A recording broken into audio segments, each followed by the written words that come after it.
ini. Mari kita berdoa.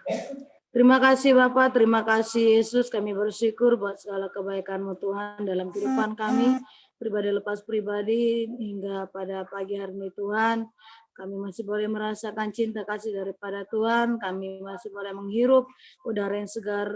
Terima kasih Bapak yang baik, ini tiba saatnya Tuhan kami mau bersama-sama belajar akan kebenaran firman-Mu. Kiranya Tuhan memberkati hamba-Mu ini, Tuhan urapi dan kuasa-Mu Tuhan, dan kiranya Tuhan firman yang kami sampaikan, yang hamba sampaikan Tuhan Yesus, boleh kami mengerti dan kami boleh melakukan dalam kehidupan kami pribadi lepas pribadi. Terima kasih Bapak, kami bersyukur, kami berdoa dalam nama Tuhan Yesus Kristus. Haleluya, haleluya. Amin. Shalom Bapak Ibu semuanya. Haleluya. Ya, kita bersyukur kepada Tuhan Yesus Kristus, di mana hari ini kita masih boleh bersama-sama memuji dan memuliakan nama Tuhan walaupun melalui Zoom. Ya, tapi kita yakin dan percaya kuasa Tuhan tidak terbatas oleh ruang dan waktu. Ya, dimanapun kita memuji dan memuliakan nama Tuhan, kita percaya Tuhan hadir di tengah-tengah kita. Haleluya. Bapak Ibu saudara terkasih, langsung saja pada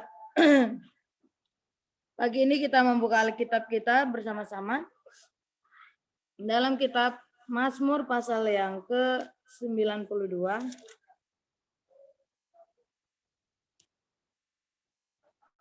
Ayat yang ke-13 dan ayat yang ke-14.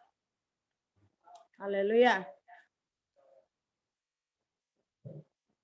Ya. Mazmur pasal yang ke-92, ayat yang ke-13 dan ayat yang ke-14. Sudah menemukan semuanya Bapak Ibu? Amin. Oke, kita akan membacakan. Ya. Saya akan bacakan bagi kita semua, demikianlah firman Tuhan. Orang benar akan bertunas seperti pohon korma, akan tumbuh subur seperti pohon aras di Libanon. Mereka yang ditanam di bait Tuhan akan bertunas di pelataran Allah kita. Ya, Bapak Ibu saudara terkasih dan Mama Tuhan Yesus Kristus, tema yang akan saya bawakan bagi kita pada pagi hari ini adalah di dalam rumah Tuhan membuat kita memiliki fondasi yang kuat. Ya, sekali lagi saya katakan, di dalam rumah Tuhan membuat kita memiliki fondasi iman yang kuat. Ya, Bapak Ibu saudara terkasih dan Mama Tuhan Yesus Kristus, kalau kita perhatikan di dalam Perjanjian Lama, pohon-pohon atau tree dalam bahasa Inggris itu menggambarkan atau melambangkan sebagai umat Allah. Ya, di dalam Perjanjian Lama banyak sekali Allah menggambarkan umat Tuhan itu seperti pohon atau tree.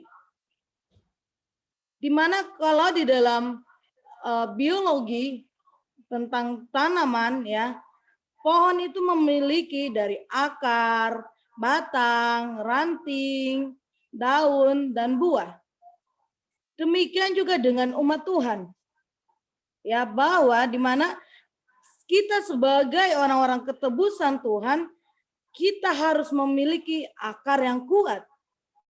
Melalui apa? Benih firman Tuhan yang disampaikan oleh hamba-hamba Tuhan, benih firman Tuhan yang senantiasa kita renungkan, siang dan malam. Ya. Batang yang kuat atau foundation, the strong foundation.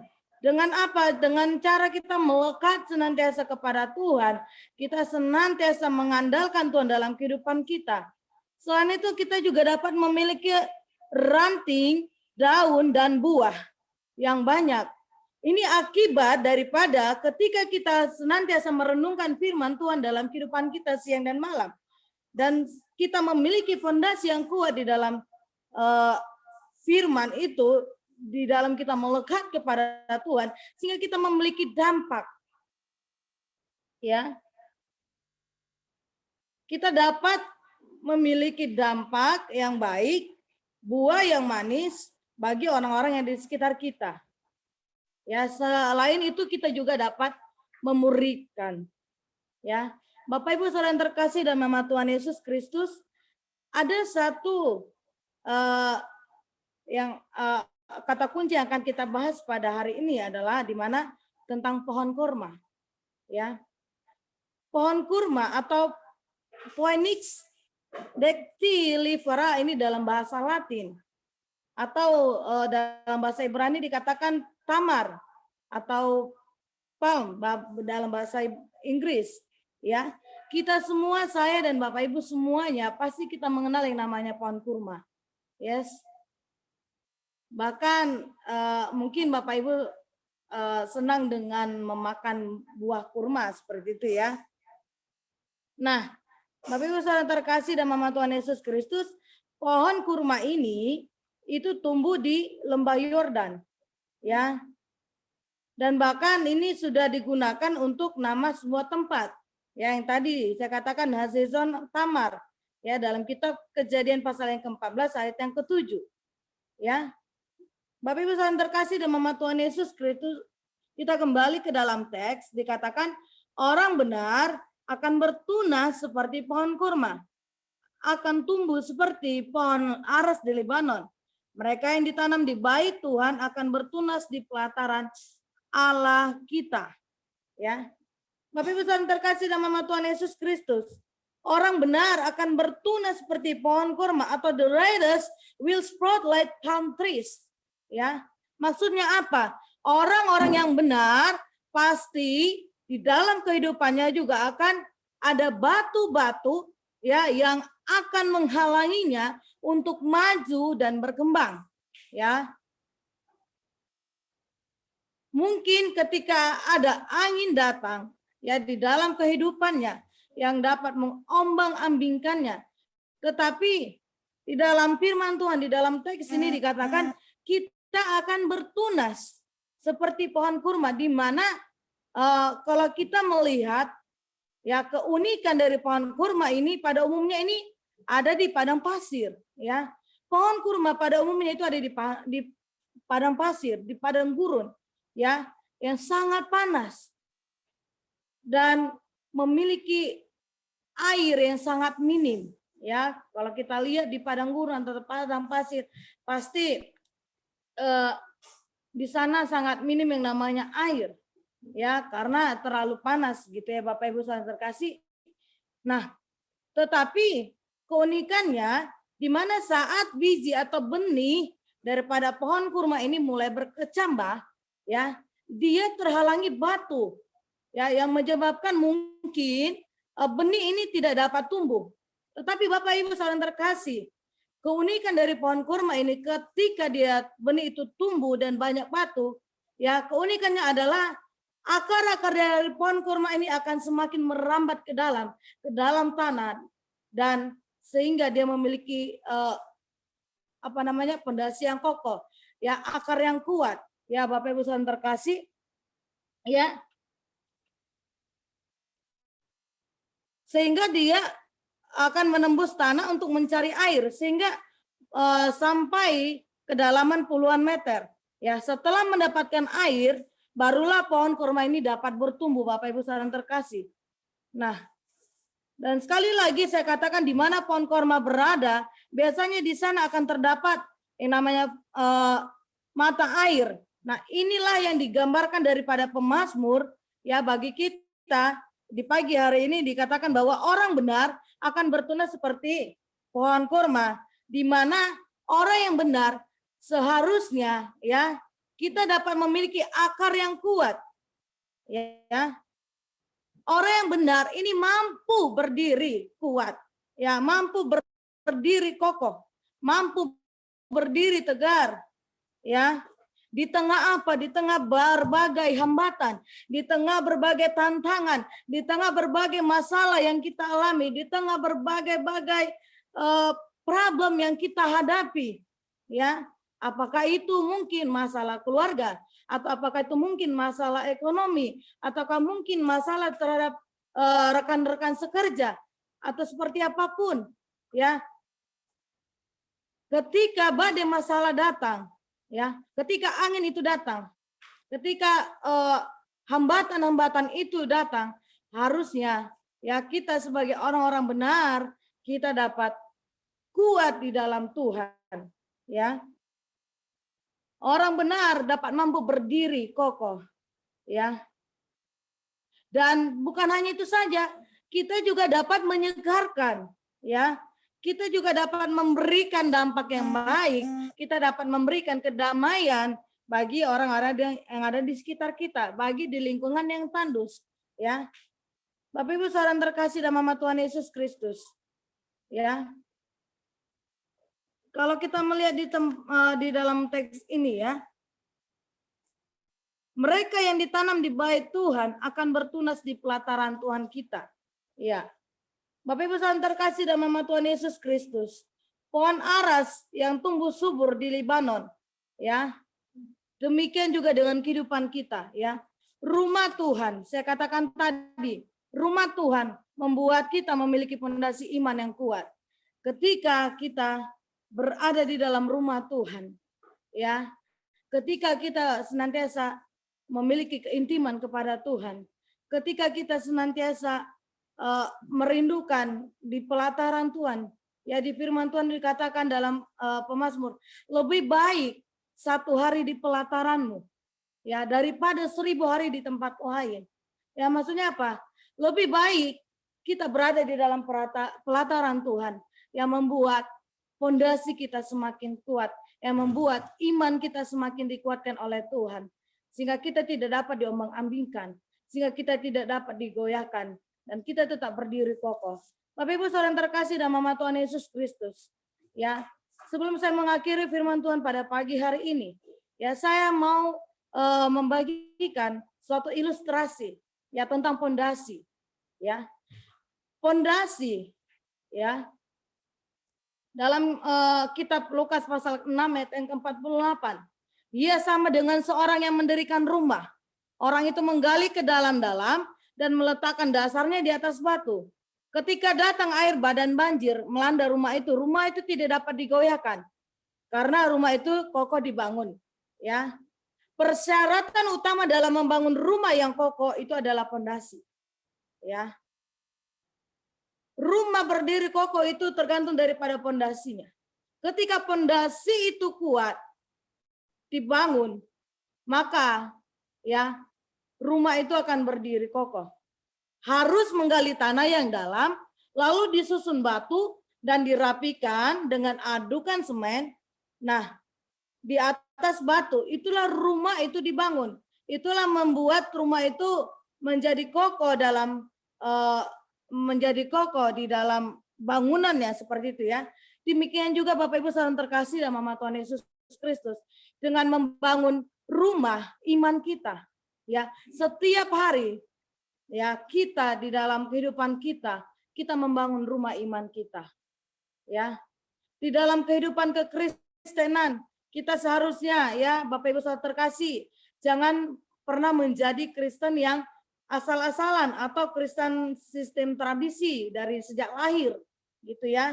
Atau yang lebih sering kita dengar adalah menjadi Kristen KTP atau Kristen tanpa pertobatan, ya.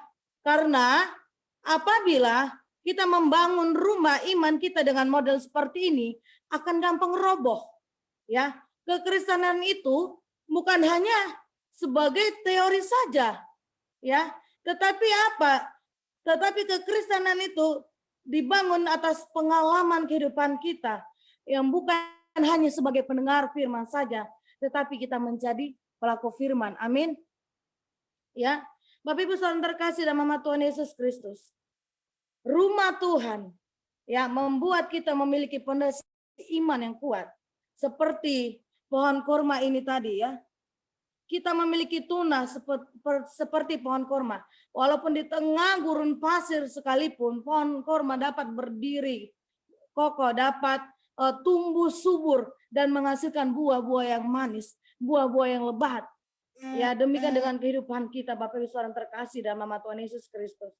Ya, Karena itu kita harus menjadi pelaku-pelaku firman dalam kehidupan kita. Bukan hanya sebagai pendengar firman saja. Bila tidak, Yesus berkata, ya, mengapa kamu berseru kepadaku Tuhan, Tuhan, padahal kamu tidak melakukan apa yang aku katakan. Demikian firman Tuhan. Ya, dalam Yakobus 1 ayat 22 dikatakan, tetapi hendaklah kamu menjadi pelaku firman dan bukan hanya pendengar saja. Sebab jika tidak demikian kamu menipu diri sendiri. Ya, Bapak Ibu Saudara terkasih dalam nama Tuhan Yesus Kristus. Ya. Rumah Tuhan, di dalam rumah Tuhan, ya. Kita akan memiliki fondasi iman yang kuat. Dengan cara apa? Kita bukan hanya sebagai ya pendengar firman Tuhan saja, tetapi di dalam kehidupan kita boleh menjadi pelaku-pelaku firman dalam kehidupan kita. Amin. Sehingga ketika badai masalah datang menghampiri kita tidak tergoyahkan. Ya, orang baik itu belum tentu benar, tetapi orang benar itu sudah pasti baik. Ya, nah, Bapak Ibu saudara terkasih dalam nama Tuhan Yesus Kristus, orang benar ini dapat terlihat dari setiap aspek kehidupannya pribadi lepas pribadi. Ya, bukan hanya teori saja, tetapi dia dapat melakukannya dalam kehidupannya. Ya, dapat memberikan dampak yang baik, memberikan damai sejahtera, memberikan sukacita bagi orang-orang yang sekitar kita. Kiranya firman Tuhan ini boleh menguatkan kita, firman Tuhan ini boleh semakin meneguhkan iman kita di dalam Tuhan, sehingga ketika when Jesus Christ come to the world, ya, yang kedua kalinya, ya, Tuhan mendapati kita adalah orang-orang yang setia. Ya, kita layak ya di hadapan Tuhan di dalam perjamuan perkawinan anak domba Allah. Haleluya. Demikianlah firman Tuhan.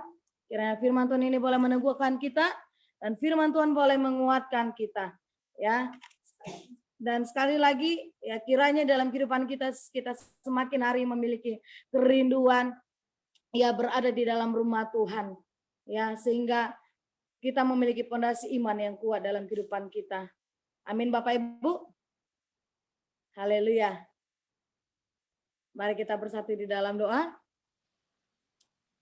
Terima kasih Bapak, terima kasih Yesus, kami bersyukur kepadamu Tuhan buat firman-Mu di pagi hari ini Tuhan yang telah mengingatkan kembali pada kami Tuhan Yesus yang baik untuk kami lebih lagi mencintai kediaman di dalam rumah Tuhan sehingga Tuhan Yesus sampai kami memiliki fondasi iman yang kuat di dalam kehidupan kami Bapak. Sehingga Tuhan Yesus sampai ketika hambatan-hambatan datang menghampiri kami, badai masalah hidup datang menghampiri kami Tuhan, kami tetap berdiri kokoh seperti pohon korma Tuhan, bahkan bertunas dan menghasilkan buah yang manis Tuhan Yesus yang baik.